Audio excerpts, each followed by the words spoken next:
An incredible career there. Well, I'm joined on the line by the boxing promoter Frank Maloney. Frank, thanks for talking to us. Harry was described as Mr. Boxing. Just share with us your thoughts about him. Well, I mean, I was very young when I first started in boxing. You know, he was Mr. Boxing. He was the one that you always looked up to, the one you always listened to.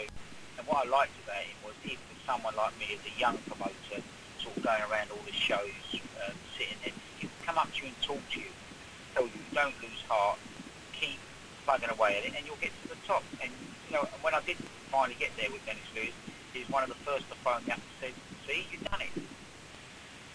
He was a remarkable man, and he was there at all the big events.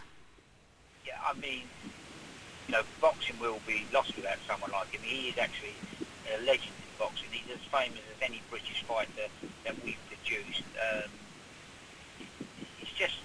It's sort of unthinkable to think that sort of all the sort of old guards of boxing that everyone's looked up to, and everyone from every sort of generation can associate with. He was around the time of Rocky Marciano, around Muhammad Ali, Henry Cooper. He commentated on that great fight of Henry Cooper, or the controversial fight of Henry Cooper and Joe Butler. I remember his comments on that, interviewing Harry after that.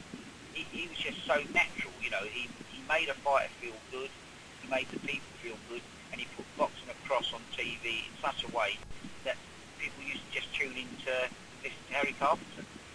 And he had that extraordinary relationship with Frank Bruno, who's described him as a real friend.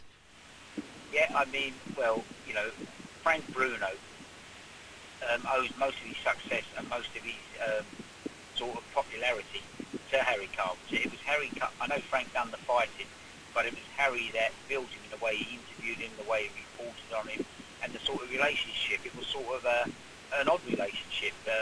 He's a great commentator, and this East End boy from, you know, from London, from the back streets of London, who became a famous heavyweight thanks to Harry Carpenter.